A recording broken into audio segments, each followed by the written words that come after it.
Okay, so now we're going to talk about building your prevention team. Your kids.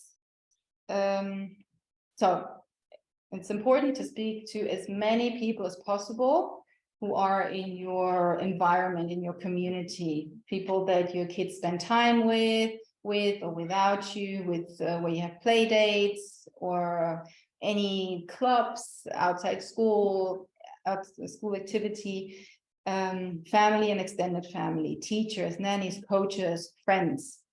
Let me just make a little list. I want you guys online always also to tell me where do your children spend time and with whom, or like nursery.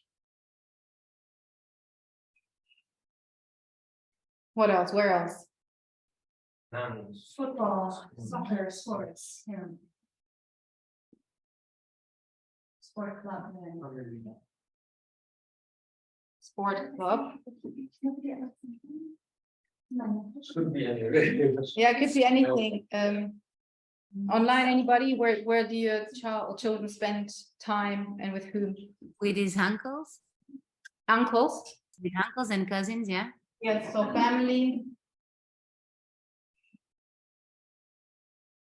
Okay. School, yeah. Here. Yeah, well, I know a friend who, well, let me just take this out, but like places of faith.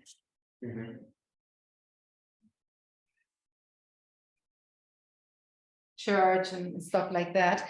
And there are many more. There's,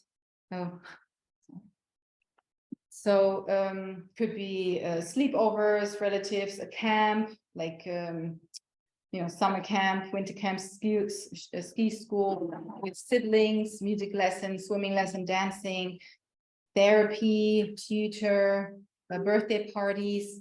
These are places where they go without you. And these four, so it's school, places of faith, sports clubs, and family. These are the #1 places where sexual abuse happens. In the school, for example, it happens mainly in the toilets and not so much by teachers, but by older kids. So one thing to know about this, building the prevention team and having these body safety rules, is that perpetrators will be put off by your rules and won't try it on with your child. They won't take the risk and go for an easy victim. I asked that question yesterday on the workshop, because they're like little cards that you can hand out with your body safety rules and why you're doing this and some facts. You can purchase them from Feather online. And I asked her, does it work? Like when you talk to the perpetrators in prison, what do they say? Yeah. And she said, when I show them this, like if I showed you this on a birthday party or, in the sports club, what would you do? And they may mostly say, I would run for the hills. Oh. So you can buy them or make your own little cards, like laminated cards, where they're the body safety rules that no one touches my body parts, nobody takes photos of my genitals, I'm allowed to say no, we don't keep secrets, these are body safety rules. And so this is like a general that we teach children, or it's exactly. More like parents' requirements towards the children from the teacher or whoever. Both. You teach that to your children, the body safety rules, so that when they're without you, they know these rules. And if somebody crosses the line, they say no, or I'm going to tell, or stop. So building your prevention team is talking about these body safety rules. You don't have to do a workshop for your family or the school, but just say, I did this course, this workshop to keep children safe from sexual abuse. And in our family, from now on, we're having these body safety rules, and they're this and this and this and that. So just so that people know. So once it's this, that they're also gonna watch out, you know, that people are gonna respect your child's, that they're gonna respect your child's body safety rules. They're gonna watch out that others respect it when they're looking after your kids. And if there is actually a perpetrator within your environment, they're gonna be put off and they're not gonna try it with your child. Yeah. That's what it's there for. Sorry, Mhm. interrupt. Yes. Because yeah, when I think about these situations, I was like entertaining the idea that I don't know, I shouldn't maybe say that, but I was like a little bit like discussing with Camila, like with my wife, like very raw discussion, very first one, like if the father should upfront say what would happen if anything, but then we figure out, and I also figure out first that if you are putting aggression in front, it will multiple aggression, like in some way. So this is the way to actually show that I want my kids to be safe and protected, but in a very good and diplomatic way, but very straightforward. So exactly, it's yeah. Instead of saying to kids, okay, if you touch my child, you know, I'm going to cut your balls off or whatever. It's just with this, you can talk to anybody about it, with your family, especially like you want to get them, you include them instead of saying, okay, here are these rules, you have to follow them because my child, you know, is never going to be abused. Instead of doing that, you say, I'd love you to have you on our team to keep our daughter or our son or children safe. So for this to happen, here are these rules, and you explain why, and it just makes sense. You know, no one's gonna say, you make it impersonal. You don't make it about them. You make it about the safety of the child, and you know, we're wanting to keep our child safe. It's yeah, it's not like you're never allowed to hug my daughter again, or it's just listen. Like no one on the street would come to you and do this or that or hug you without you wanting. So they will understand if you say it this way. But sometimes it's like unexpected. Like when I was in London, I was traveling with Tara, and someone was like just in front of us. The person turned and just put the cheek, and I was like, Yeah. the heck? I know that London is multicultural, and you also have to take it into consideration. But then it's like super unexpected, and you're not ready to respond. I know, yeah, I have to think about that. Yeah. Thomas was just saying that there is just moments, there's prevention, but then there is when something happens, and not even like sexual abuse or grooming, but his child being pinched here from a stranger in the metro. How do you react? And we're going to get into that as well. It happens a lot with us, and we have been dealing with that too. It happens a lot with us. Everybody wants to touch Luca's hair, and everybody wants to, well, take him on his arms and things like that, and we don't know how to react. Yeah. I try to be polite, but well, I don't. Actually, we don't know how to react. That's our main question, you know. Yeah, we're going to go into that. That's a really good question. And also, it's a thing that we want to have our kids to the environment that they feel like trust to the other people, to also have this connection of touch and this. And it's so important. It's so lovely to have connection. I'm not like on the spectrum that no touching at all. It's more like let's be touched, but also. Yeah. I don't know where to find this balance, comfort, this place. It just you teach this to your children, so your children can decide, because not every touch is bad. We're never going to teach this is a good touch and this is a bad touch, because if the kindergarten teacher teaches your child touching anybody who touches your butt, that's a bad touch, and you have to say stop it. If I do that with my kids, you know, they do that with me, and it's not a bad touch. It's okay to be tickled. It's okay to be hugged, to be held, to be thrown, and to you know, if they're okay with it. Kids just need to know that they can say no, because they know what's right and what feels right and wrong. It's just this giving them the permission. And I know it's, you want to keep the connection, and you don't want to just say nobody touches my child. It's about giving your child this the ability to choose for themselves and keep this instinct alive that I don't like this person, or like if like my kids have said that a few times, like I don't like him, or I don't like her, or something like that. And instead of saying like, why? She's super nice, or just okay, but what don't you like about him or her? And it's like her clothes, like something really yeah, just instead of saying why she's my friend, do I like him, it's just how come, what don't you like about him? It's kind of pretty easy, and it takes so much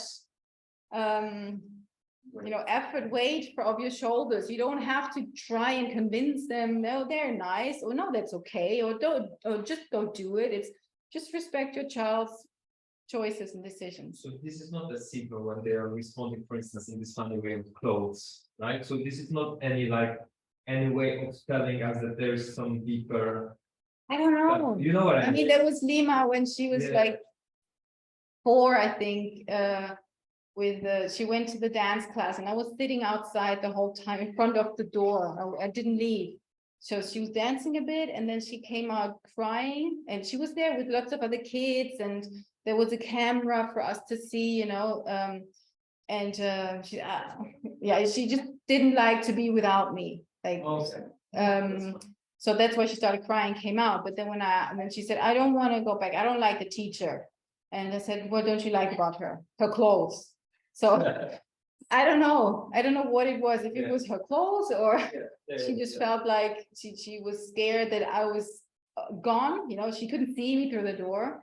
But maybe it was just that, but I've hardly ever left my kids alone without me or Rob, or like she's 6, and it's happened really maybe 5 times or so, or then was like 2 people, and they were in the park, and yeah, it's I don't know what was behind that. Complete clothes. Yeah, completely weird clothes. So here are these kind of 4 steps. I took this from Feather's website, something she shared for free to everyone. Start the conversation and get buy-in. And this is when you go talk to your nursery or the school or some sports place, a club, or the places of faith. You ask you get a buy-in, like, okay, we did this workshop to how to keep children safe, or keeping our children safe, whatever you want to call it. And I just wanted to ask about what policies do you have in place to prevent child sexual abuse. So, because it's an awkward topic, you don't want to offend anybody or make them feel you think they're abusers or perpetrators, but it's just policies, and it's in general, it's impersonal. You can start when it's like a play date, they might say, my kid would like to invite your kid over for a play date. And you might ask first, okay, I just have something I need to talk about before we do this, because does your child have any allergies? Like, can I give my child snack, like nuts or so, to take with her? And I said, no allergies. Okay, we don't have allergies neither. The only thing we have is these body safety rules that we like everyone to be aware of when our child spends time with these people or the person. And then you can explain them, in very rational and calm way. And then once you have the conversation with the school or the nursery or this family, you can decide whether you feel comfortable leaving your child with a caregiver or organization or not. So here's one example. Hey, I just went to this parenting safe children workshop and learned the importance of sharing our kids' body safety rules with everyone who interacts with our child. Are you open to talking with me about this? So that's how you could, get your foot in. You can say, I talk about this with every single caregiver. It's not just you, it's like everybody who's in touch with our kids.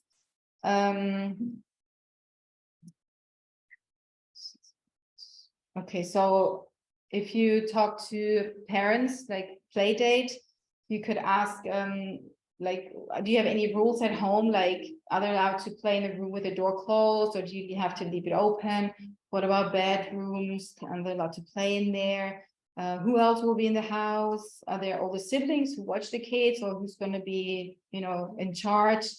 What about if they want to play naked? Is that okay in your house? And like Feather is like very strict with no naked play, and of course it's natural for kids. They have a sexuality, they want to explore their bodies and their sexuality, not just alone but with others as well, and that's the natural thing if they're like same age, if they're developmentally on the same level, if there's if it's a mutual joy agreement, if there's no coercion, then that's okay. But she still says, say, oh, I see you got your penis is out, and let's put some clothes on and play something else. So she says redirect.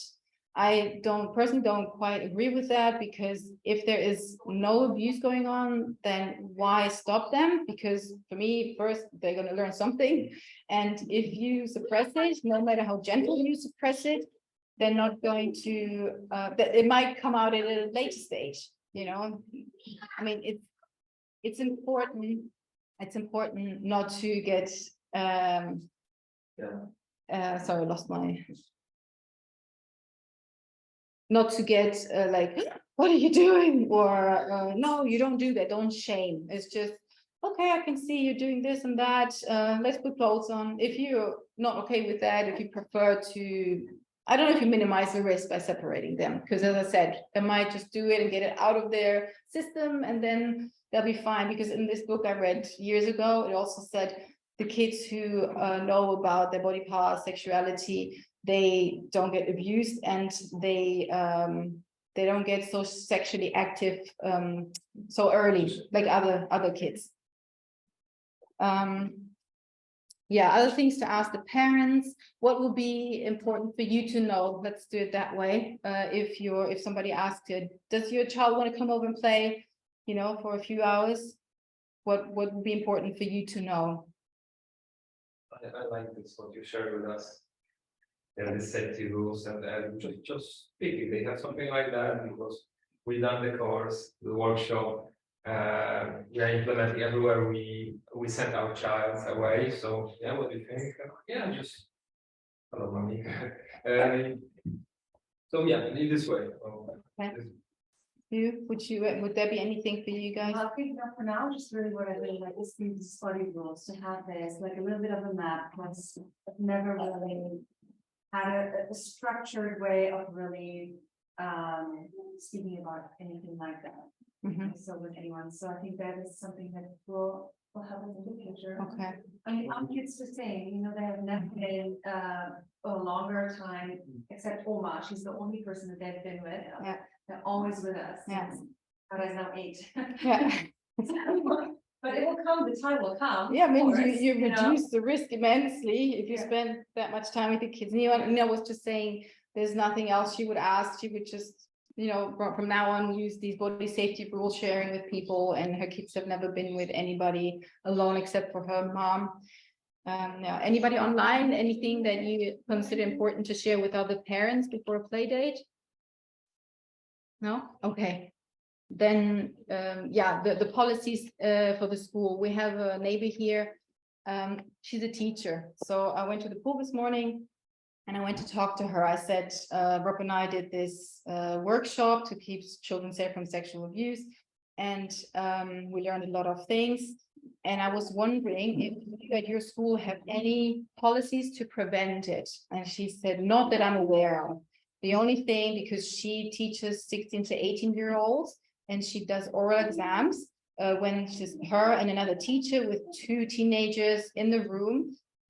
Those people who do these type of oral exams have to show a criminal record. That's the only thing they do, because I mean, she would know. If she, asked for that job, they would have said, these are the policies, you have to read them, you have to know them. So there are no policies in place. And it would be a good idea to go to your nursery, your kids' nursery, and ask them about what policies they have in place. And, just asking, I did the course, what policies do you have in place?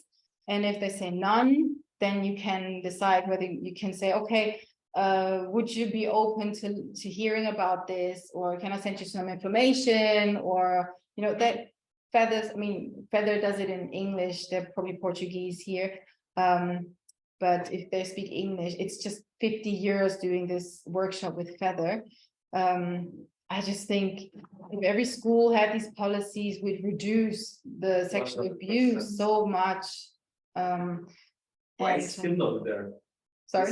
This is the question. Why is still not there in the curriculum for the teachers, for the head teachers, whoever is there? And for me, right now, having kids and thinking about this topic is like unacceptable, because all these people mostly they are parents, and they know the different challenges of this type of like schools, being with other siblings. So I think it's just this uncomfortable topic, because there are people I shared this with and they just didn't reply, or I invited the teacher. I said, if you want, come here at 3 o'clock, if you're interested, or I don't know. Why do you think that is? Why don't they? I think, it's the Portuguese. It's mainly the Portuguese, not that, I'm trying to, but it's more the Portuguese who said no or didn't say anything. I have no idea why that is. Maybe it's just an uncomfortable topic. Yes. Exactly. Well, I'm Portuguese, and maybe I can give you, at least my opinion. Of course, we cannot generalize it, of course, but it's an uncomfortable topic. No one talks about it. That's why, for instance, in Madeira and even in mainland, there's still a lot of sexual abuse and violence.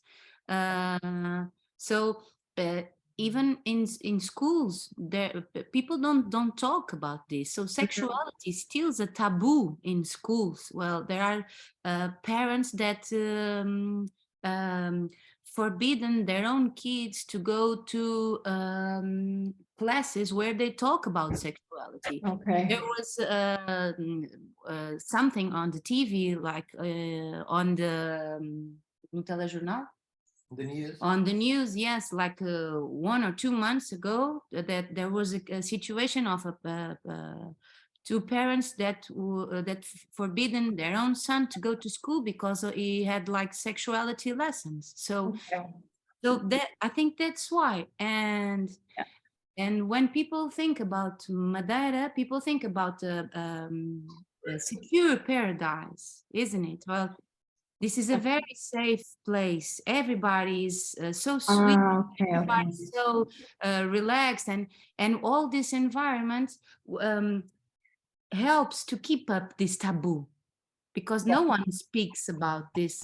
So I think that's why. And in schools, they don't have this kind of policies. Well, Lucas is only 2 years old until now, and I always have been working with kids. I never thought about this policy. So for us, it's like it's a no question, it's a no topic. No one thinks about this because it's still a taboo. Well, that's my opinion. So it's lack of education and denial, basically. The parents aren't educated about what it does when the kid doesn't know about these things, and not wanting to know that there is actually something going on here. Exactly. So I think if if they knew, if maybe the school taught the parents rather than the kids that if the kids know that's research, that's science, that statistics show kids who know about this are less affected, maybe they would change their mind. But it is counterintuitive that if the kids know about all of it, they just take it as it is, and they're less vulnerable, and they will even start their acting their sexuality out in, I guess, teenagers. Okay, thank you. That's good to know. I was thinking while you were talking, when I was at the primary school, one of my colleagues took me to the bathroom and asked me to take off my clothes. I was like 7 years old. He was like 10 years old. I remember all the emotions that I felt in that time. I remember how the school dealt with it. And the one thing that I really remember until today was my fear to tell my mom about that situation, because I was really afraid about my mom was going to deal with it. Yeah. So you were talking about this, the importance of let them know that despite everything, we will always love him, we will always believe them, our kids. So for me, that's the main thing. Of course, it's really important to know for them to know the boundaries, for them to express themselves and to say no when they want to say no. And it's really important for us adults to know how to react to all these red flags that constantly appear on our lives. But this kind of relationship that we need to set with our kids is the most important thing, at least for me, because I remember when I was a kid to be afraid of telling my mom that one kid, it was just 10 years old. Today I can even imagine how would be his life in that time, because I was 7 years old. He just took me to the bathroom and he asked me to take my clothes. Fortunately, I remember to call the teacher and everything stopped. Like it took 5 minutes and everything stopped. But these kind of things happen daily basis in every school, everywhere. So Yeah. yeah. Yeah, I mean, when I was in kindergarten, I was probably 5 years old. I went to the bathroom and you were not able to lock the door. And then these two boys came running into the bathroom and both tried to open the door. And I just held on. They didn't manage to open it. I didn't know what they wanted from me. But also, I didn't tell anybody. I was just scared and like, what just happened? But yeah, if you're not told as a kid that, if something like that happens, tell us, because somebody needs to talk to these boys and not punish them, but just say, exactly, educate is the only thing. And it has to, I don't know, I mean, normally it has to come bottom up, like what we're doing right now. But I do believe if somebody, talk to the school and they would just educate all the parents, maybe even make it mandatory to have a workshop to join that school. Like I was, we're setting up a place to be, the World Schooling Hub. And I was like, we're going to have so many kids running around in all ages. And how am I going to keep the perpetrators away? Yeah. So I did this course and I'm going to have it on my website. I'm going to have everybody who's going to join know the body safety rules and, sign the policy. So that perpetrators see it and say, okay, I'm not going to go there. I'm not going to even try. That makes me feel a bit safer. Yeah. So, because it does, keep them away, as Feather has found out. She said next week she's going to talk to 7 perpetrators in prison and ask them questions. Wow. It's really, really cool what she does. Like, Yeah. And they want to help. Most of them have been abused. They don't like themselves. Do you know what they did? What my school in that time, like 30 years ago, what they did to that kid that took me into the bathroom? They send them out to school. They just did that, so that's when, family fails, school fails, society fails, and then they end up in jail. So that's why they also want to help. Well, they are victims. Yeah, the thing with teenagers or kids who do it, it means either they have seen pornography or they have been abused or are being abused. That's why they do it. Some of them might not have experienced that, but are like, have been, their sexuality has been suppressed and it's bad to do this or something. And then they want to try it out. And of course, the younger ones are easier victims. But she says we can't talk to kids like that in a way, like we shouldn't say this is abusive behavior. We would say this is harmful behavior. You're harming this kid that you are touching or, looking at or making him touch or something.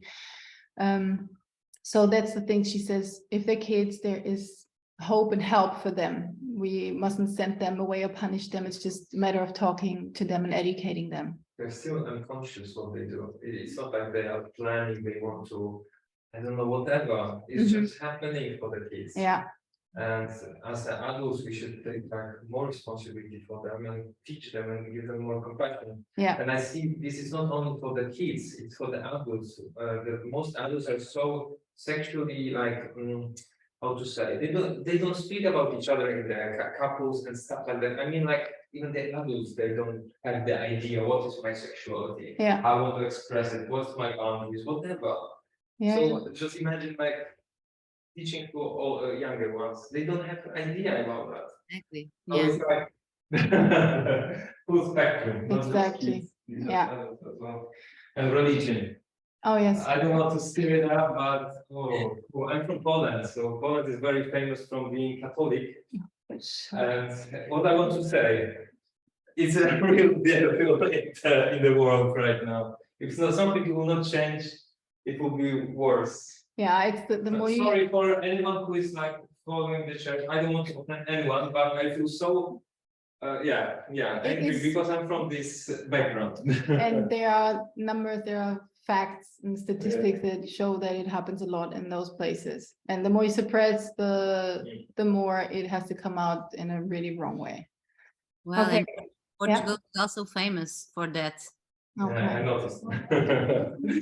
unfortunately. Portugal is famous for this, unfortunately. Okay, we're gonna go into stepping in when you see concerning behavior. Okay, so I'm gonna talk about grooming versus grooming-like behavior, because grooming is when the person has these intentions, grooming you, grooming your child, to then go into, you know, reward and secret and touch. So, for example, like with your child, with Tara, many people touch my daughter Bo. She's 3 years old, on the street or on the bus. So they find her very cute, and they either stroke her hair or touch her head or cheek or shoulder, or they want to help her up or down the seat or the bus by taking her hand or the arm or even lifting her. It happens all the time, and until now, it happened so fast, and I don't think there was ever a perpetrator involved. They're just, you know, being kind and showing their sympathy for her. But I have started, you know, like either when I see someone reaching out, I just take her away or something like that. But I've talked to Bo and Lima about it, that this is so weird. Like, I wouldn't touch a person, a stranger on the street or on the bus. Why do they think they can do that with the kids? And my main concern is that Bo thinks it's okay. And especially if I don't step in, if I don't say anything, she would think, okay, if my mommy thinks it's okay, it must be okay, even though she might not like it. But she might at some point think, that's just the way it is. People touch me, they're allowed to touch me. And then one day somebody comes with the wrong intentions, she might not be able to say no. That is my concern. So for me, I have decided, it hasn't happened since, that I'm going to step in and say something. It will teach your child to stand up for herself, and it shows predators that she's educated about body safety and not easy prey. She's not an easy prey. So what I would say is, I'm sorry, like, this is English, we're in Portugal, I'm gonna have to translate it on my app. But I would say, I'm sorry, but I don't want my child to think that it's okay that anybody can touch her, you know, because one day somebody who might have the wrong intentions, you know, will do this, and then she might think it's normal, it's okay, something like that, or simply just say, please don't touch my child, or I feel uncomfortable with you touching my child. And I mean, I sometimes imagine, just if somebody goes like that to Bo, that I go to the person like this on her head, or go like that, then they would maybe feel how weird that is, just touching a stranger. I mean, yeah, I wouldn't do that. They wouldn't do it to me. Then confronting without it sounding like an accusation. That's the trick, you know. So confronting teens is because more than 1/3 of child sexual abuse is committed by an older child.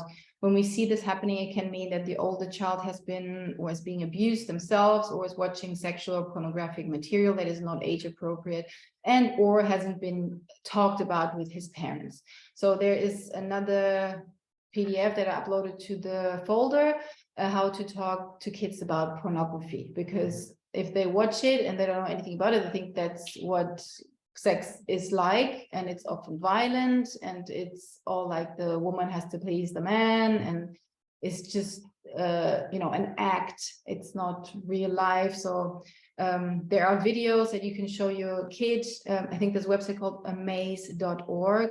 There are also lots of videos that you can also show your children to educate them about how to set their boundaries, what is pornography, and all sorts. I haven't checked it out yet because I heard about it yesterday in the workshop, but I'm going to. So again, talk about their harmful behavior versus abusive behavior, because that can be helped. Explain body safety rules and ask open questions like, where did you learn this? If a child goes and says to your daughter, touch me here or do this, then you say, where did you learn this? So they can tell you. And she says that normally they just say what happened. So the thing is, if you talk to the parent before you talk to the child like this, they might not react the right way. They might either punish the boy or the girl. They might get angry with you for accusing him, or they might not do anything about it. So it's best to talk to the child to find out, where this behavior comes from. Then if it turns out something has happened, go to the authorities. Let them know.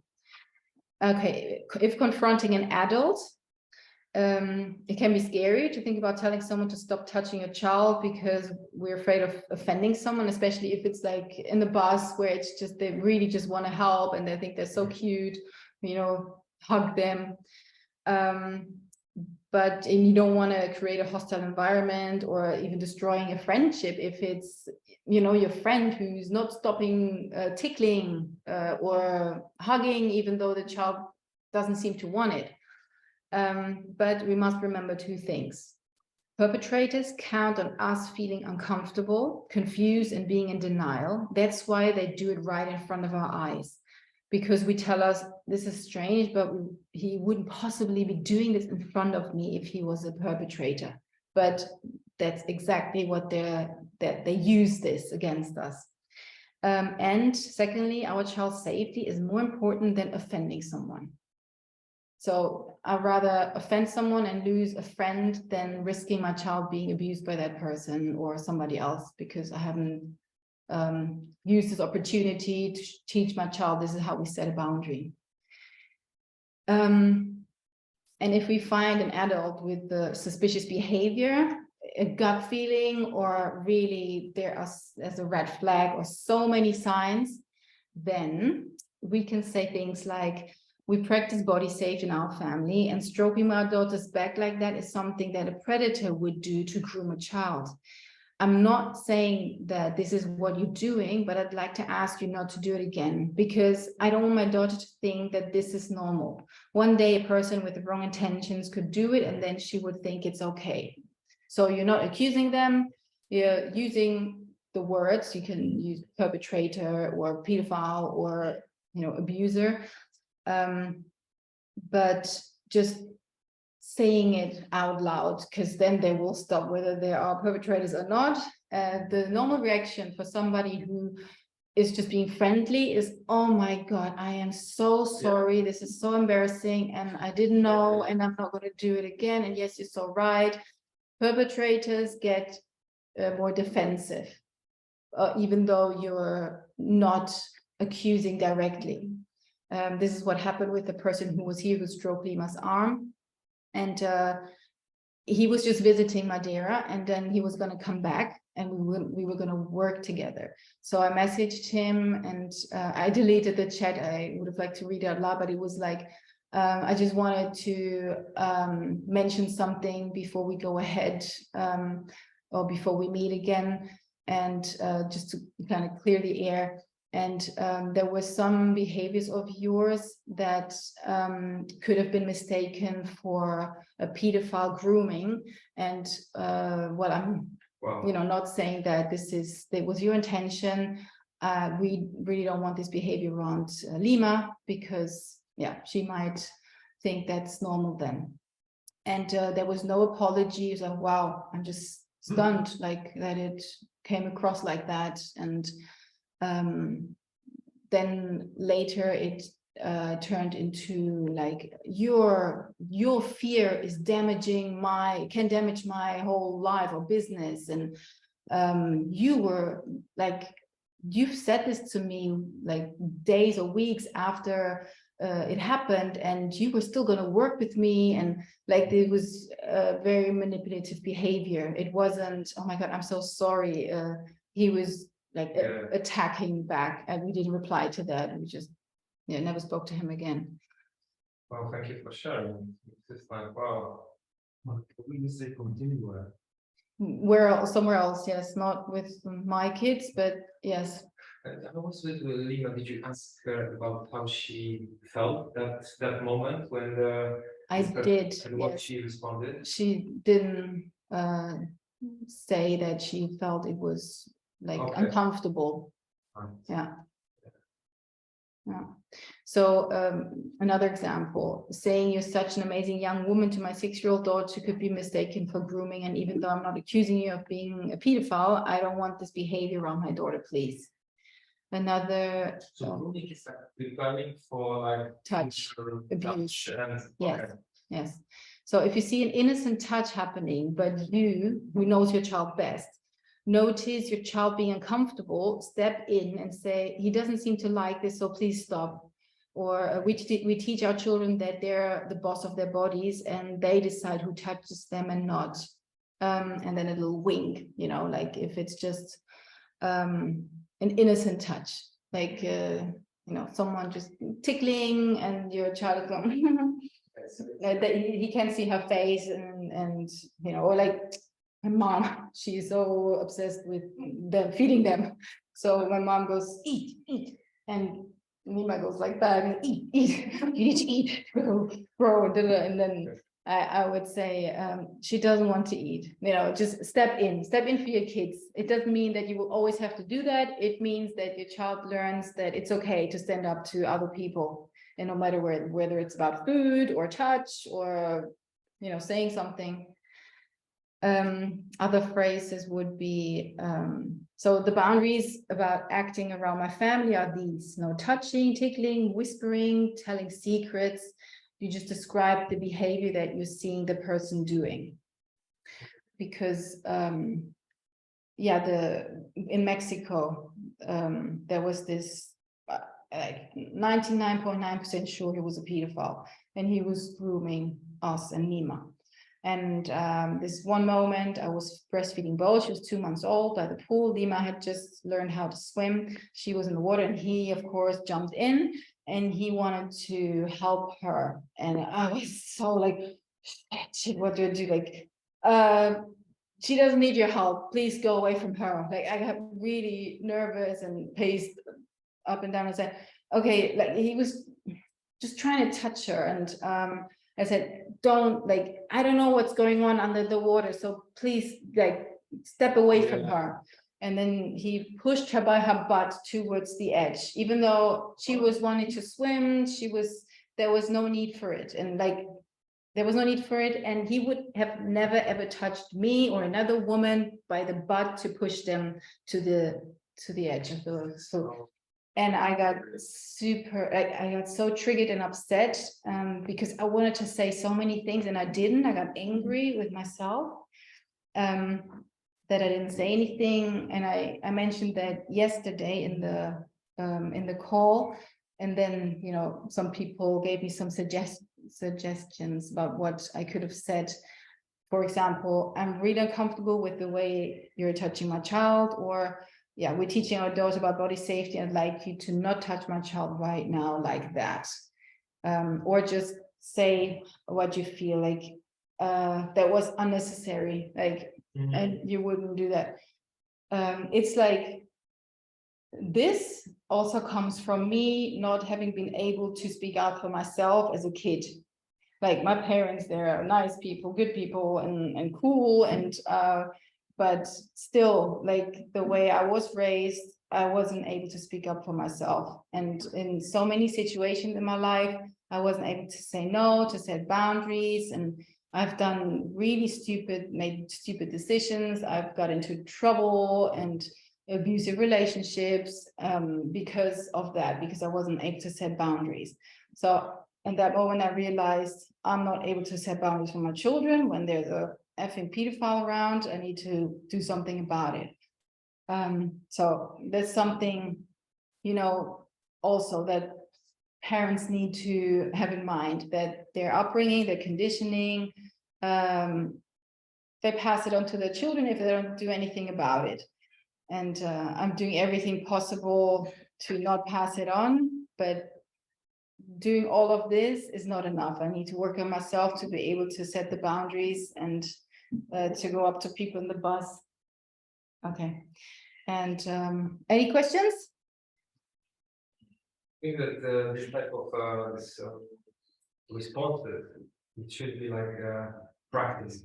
Like Yes. or in like a workshop environment, or even with your spouse, or even in front of the mirror, Yeah. just to see how it to be super comfortable, like to say like that to the other stranger. But yeah, what is the most important, our own feelings or Yes. the safety net? And I believe we would be more like motivated to go to the other side, which is uncomfortable for us, to protect those children. Yeah. And the more they would be like maybe not practicing, but thinking about this, it will be more light. It will not be like aggressive or something. It will be more like assertive, to the point, you know, diplomatic. Yeah. So we feel fine. Nobody feels like it's like offended, but the message is conveyed. Yes. You know?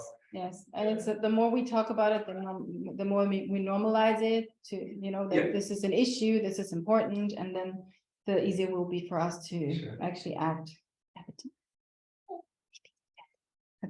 Did you want to say anything else?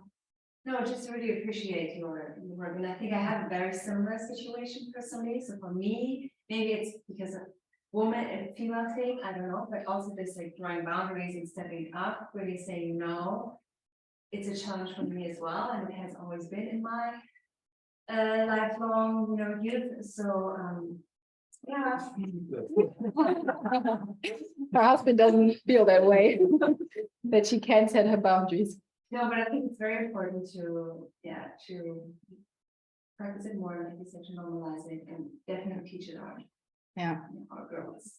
It's good that you do it, but what I also feel is that the people that are abusive, they will still continue doing it somewhere else, and the way of speaking about it, it needs to be on a general level, and then most people don't have a chance in it.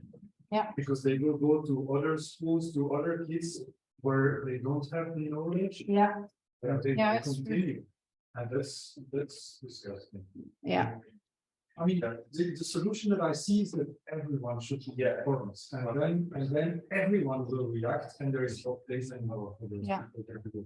Yeah. Like first, we can take care of our own island and like speak with first, I don't know who is here for the education, like local minister of education, and like see like we on the topic, we've done this like stuff.